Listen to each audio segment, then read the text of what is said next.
Hello my dear friends, good morning, good afternoon, good evening. Welcome to my channel, The Morning Man Abroad. Team Bharadwaj आपका host दोस्त और एक और खुशखबरी लेके आया हूँ मैं यहाँ पे। और इस बार ये खुशखबरी है मलेशिया की तरफ से। मुझे नहीं पता ये वीडियो आपके लिए कितनी इम्पॉर्टेंट है, लेकिन अगर आप एक अच्छा स्टेटस होल्ड करते हैं इंडिया के अंदर तो आपके लिए मलेशिया एक आइडियल डेस्टिनेशन हो सकती है टू सेटल डाउन। ओके, तो इसके बारे में आज हम बात करने लगे हैं क्योंकि इन्होंने एक मलेशिया ने प्रीमियम वीज़ा स्कीम निकाला है। ठीक है, सेकंड होम प्रोग्राम है इनका, उसके तहत इन्होंने ये स्कीम निकाला है कि जितने भी रिच इन्वेस्टर्स हैं इंडिया से हों या किसी भी कंट्री से हों वो मलेशिया में सेटल कर सकते हैं। मतलब कि आप इसे ये कह सकते हैं कि ये गोल्डन वीज़ा है।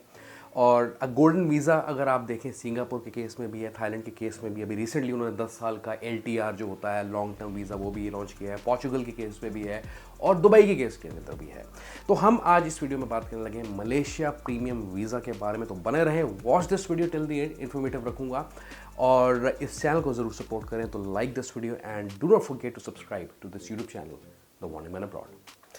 तो यहाँ पे क्या है कि जो मलेशिया की गवर्नमेंट है उन्होंने रिसेंटली ये मूव लिया है, हाल ही में 2-3 हफ्ते पुरानी ये न्यूज़ है। और इसके अंदर बेसिकली उनका टारगेट ये है फॉरेन डायरेक्ट इन्वेस्टमेंट को, FDI को इम्प्रूव करना, इकोनॉमी को अच्छा करना कंट्री के अंदर, मलेशियंस के लिए, सिटीजन्स के लिए जॉब्स को और क्रिएट करना और रिंगिट की जो वैल्यू है उसे, करेंसी की जो वैल्यू है उसे बढ़ाना।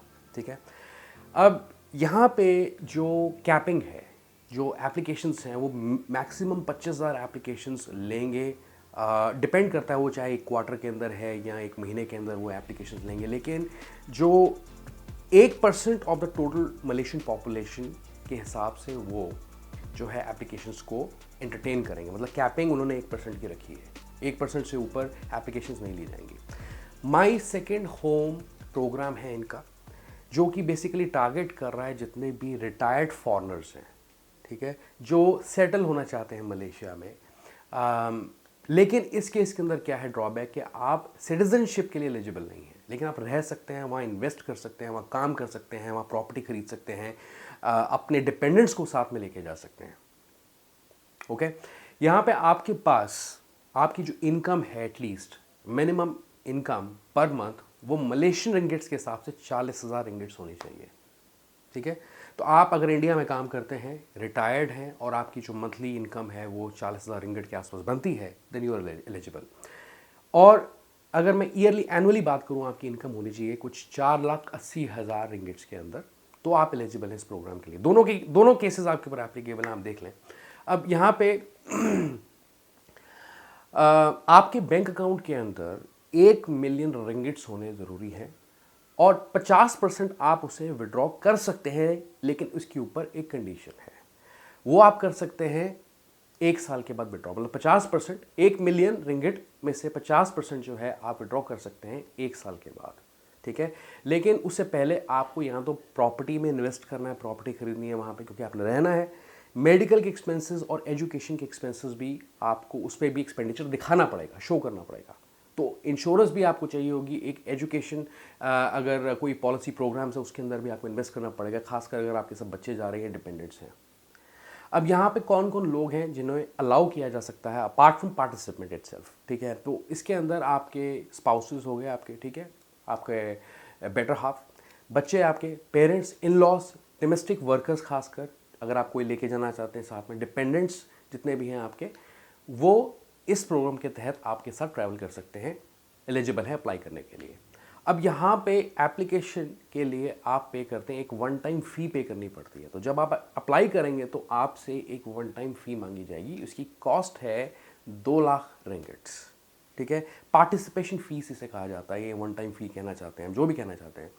और अगर आपके साथ डिपेंडेंट है, अगर कोई बच्चे जा रहे हैं या कोई आपका केयर टेकर जा रहा है या आपके स्पाउस जा रहा है, उस केस के अंदर 1 लाख का डिपॉजिट आपको करना पड़ेगा फॉर ईच डिपेंडेंट। ठीक है, तो मतलब 2 जा रहे हैं तो 2 लाख और आपको करने पड़ेंगे, लेकिन आपकी सिंगल की जो वन टाइम पार्टिसिपेशन फीस है वो है 2 लाख रिंगिट इस केस के अंदर। इसके अलावा आपको अपनी कंट्री से, होम कंट्री से जहाँ आप रहते हैं, एक लेटर ऑफ गुड कंडक्ट जो है वो भी लिखवाना पड़ेगा, या आपका एम्प्लॉयर भी लिख के दे सकता है, या आपको कोई ऑथराइज कर सकता है इस चीज़ के लिए। एक गुड कंडक्ट लेटर है, आप किसी लॉयर से भी लिखवा सकते हैं, कंसल्ट कर सकते हैं इस केस के अंदर। वीज़ा प्रोग्राम है, ये 20 साल के लिए वैलिड है और उसका रिन्यू कर सकते हैं आप हर 5 साल के बाद। ठीक है, किस बेसिस पे कर सकते हैं? पहली बात तो ये है कि आपके पास आपका वैलिड पासपोर्ट होना चाहिए, पर्सनल इन्फॉर्मेशन आपके पास पूरी अपनी एग्जैक्ट होनी चाहिए जो आपने पहली बार एप्लीकेशन में लगाई थी। स्क्रीनिंग होगी, इसके अंदर पुलिस की लोकल पुलिस स्क्रीनिंग करेगी, आपके मेडिकल चेक्स होंगे मलेशिया में आपके, उसके बेसिस पे आपको एक्सटेंशन मिलेगा, ठीक है। एक हेल्थ इंश्योरेंस आपको यहाँ पे इस केस में खरीदनी पड़ेगी। अभी हालांकि इसमें ये क्लियर नहीं है कि हेल्थ इंश्योरेंस कितने पीरियड के लिए आपको मिनिमम दिखानी है, लेकिन मैं ये समझता हूँ कि अप टू एन ईयर और 10 महीने के लिए मिनिमम आपको यहाँ पे इंश्योरेंस दिखानी पड़ सकती है, एक इंश्योरेंस खरीदनी पड़ सकती है जब आप अपनी एप्लीकेशन को लगाएंगे। अब यहाँ पे अगर आप देखें तो प्रॉपर्टी खरीद सकते हैं, जो भी उनके स्टेट लॉज हैं उसके अकॉर्डिंगली प्रॉपर्टी बाय कर सकते हैं, पढ़ सकते हैं वहाँ पे, इन्वेस्ट कर सकते हैं और बिजनेस भी कर सकते हैं, जैसे मैं पहले बात कर रहा था। अब अगर मैं इसकी सक्सेस की बात करूँ, रिसेंटली एक ही दिन के अंदर 20,000 एप्लीकेशंस उनको आई एजेंट्स के थ्रू, सिर्फ एजेंट्स के थ्रू। पहले दिन थर्सडे को, लास्ट वीक थर्सडे को ये लॉन्च हुआ, सितंबर 5 से पिछले हफ्ते आप चले जाएं, उस दिन ये स्कीम लॉन्च हुई थी और यहाँ पे 20,000 एप्लीकेशन सेम डे आ गई थी। वैसे ये अक्टूबर से प्रोग्राम चालू होगा, लेकिन क्योंकि आई थिंक बीच में एजेंट है तो उसकी वजह से 20,000 एप्लीकेशन इनको पहले दिन ही मिल गई थी। और कैपिंग जो है 25,000 एप्लीकेशन तक मतलब लगा दी जाएगी। मतलब गवर्नमेंट का ये कहना है कि हम 25,000 से ऊपर एप्लीकेशंस को एंटरटेन नहीं करेंगे पहले फेज़ के अंदर। तो फेज़ वाइज ये प्रोग्राम चल रहा है।